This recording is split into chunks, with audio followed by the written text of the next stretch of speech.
गजा में भूखमरी अब इंसानियत को निगलने लगी है।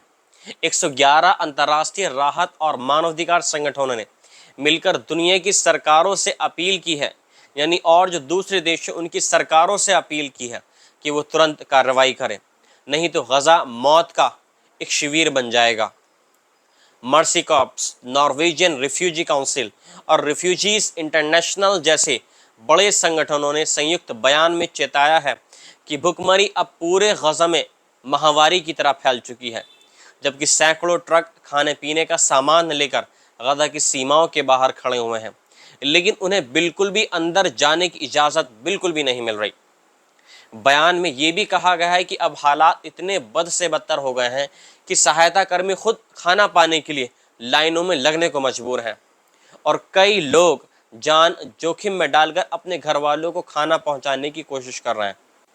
उन्होंने इजराइल पर आरोप लगाए हैं कि उसकी नाकेबंदी और प्रशासनिक बाधाओं ने गजा को भूख, अराजकता और मौत के हवाले कर दिया है। गजा में राहत सामग्री का बताने का काम पूरी तरीके से ठप हो गया है और कई एजेंसियों का कहना है कि उनके गोदाम खाली हो चुके हैं।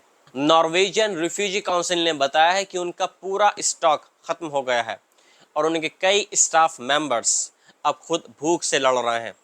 गजा प्रशासन ने पहली बार माना है कि अब दर्जनों लोगों की मौत सीधे भूखमरी से हो रही है।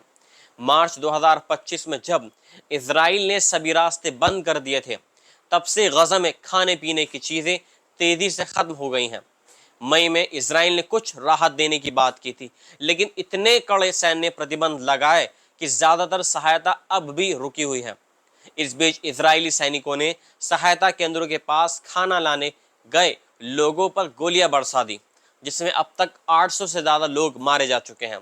अमेरिकी और इजराइल के साथ काम करने वाली गजा ह्यूमैनिटेरियन फाउंडेशन यानी GHF को निशाने पर लिया गया है, क्योंकि इस पर भेदभाव और इजरायली हितों को प्राथमिकता देने के आरोप लग रहे हैं। इजराइल ने हालांकि यह कहकर अपना पल्ला पूरी तरीके से झाड़ दिया है कि वो राहत सामग्री के लिए जिम्मेदार नहीं है, मतलब राहत सामग्री की जो बांटने का काम है उसका इसमें कोई जिम्मेदारी का उसका काम नहीं है। ये जो काम है, जो और मानवीय संगठन वहां पर काम कर रहे हैं, ये उन लोगों का काम है।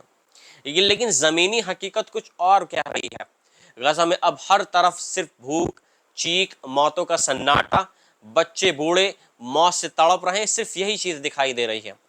60,000 से अधिक फिलिस्तीनियों की जान पहले ही इस युद्ध में जा चुकी है। अब स्टारवेशन ने बचे हुए लोगों को निशाना बनाना शुरू कर दिया है। लोग कब तक जिंदा रहेंगे